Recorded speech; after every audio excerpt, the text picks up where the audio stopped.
Ernest Hemingway's Hills Like White Elephants is a story where not much seems to happen. Two people sit at a train station, sipping drinks, waiting for a train, but under the surface, a major decision is hanging in the air, whether or not the woman Jig will have an abortion. The word abortion isn't actually said in the story. Instead, the man just repeats how simple it is how things will go back to normal. And Jig just listens quietly until she can't anymore. The story takes place in a single moment, but you can feel the emotional weight of what isn't being said. You can hear it in the pause, the repetition, and the fact that they never really talk about the actual decision. It's a moment of tension that still feels familiar today. The man tells her she doesn't have to if she doesn't want to, but the way he talks, it's clear he hopes she will. The words sound supportive, but the tone feels controlling. He wants the decision to seem easy, so he doesn't have to carry any of the emotional burden. That kind of quiet pressure is dangerous because it makes it seem like the other person still has a choice, when deep down, they know they don't. Eventually, Jig breaks the silence by saying, "Would you please stop talking?" That moment captures everything. She's emotionally overwhelmed, trying to make a life-changing decision with someone who keeps insisting that it's not a big deal. And honestly, it shows how silence, when filled with expectations, can just be as loud as a demand. The theme in this story is emotional pressures in relationships. Hemingway published this story in 1927. Back then, abortion was illegal and barely talked about. Women didn't have full legal rights, and conversations around pregnancy and choice weren't happening in public. The emotional pressure Jig feels to stay agreeable, to avoid conflict, to prioritize his feelings over her own hasn't gone away. Even today, people still find themselves in relationships that they can't speak freely in, especially about things that matter the most. Jig's experience is a reminder of how emotional pressure can silence someone's voice, even when they seem calm on the outside. And the truth is, we still see these kind of pressures in relationships today. It's not just fiction, but in real conversations, real relationships, and real headlines.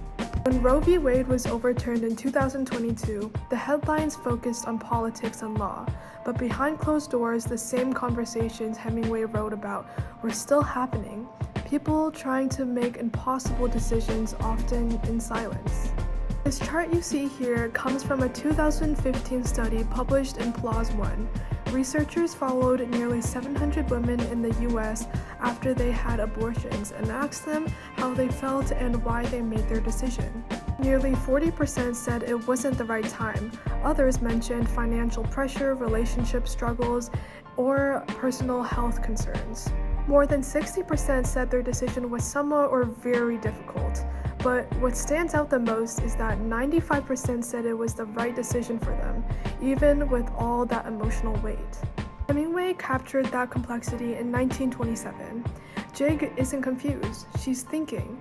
She's weighing her options while trying not to lose the man she loves. The research shows that almost a century later, women still go through this, emotionally charged decisions in emotionally charged relationships. And like Jig, many are left to make those decisions quietly, without full support. Jig doesn't yell, she doesn't fight, she just goes quiet. That's still what a lot of people do today.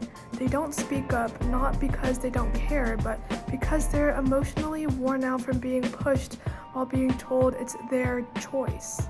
To understand what people really feel after an abortion, we can take a look at this data from a 2023 study by David Reardon.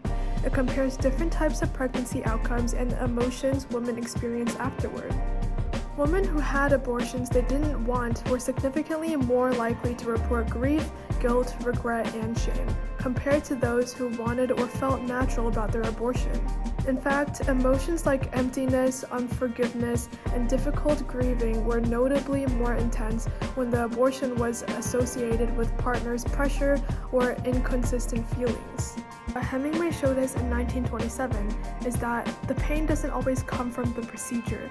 It comes from not feeling supported or from not feeling the decision is truly your own. Jig's emotional state, her hesitation, her silence, her need to stop talking reflects exactly what many women still experience today. the weight of unspoken pressure, and the emotional fallout of carrying a choice that never fully felt like theirs. Hemingway doesn't tell us what Jake decides, but he doesn't have to. The story isn't about the outcome.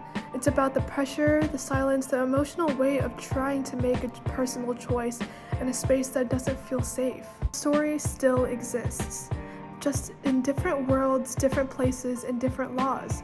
But the feeling, the pressure, the fear of speaking up, those are still with us today. Some choices don't need persuasion, they need support, and silence that listens, not silence that pushes.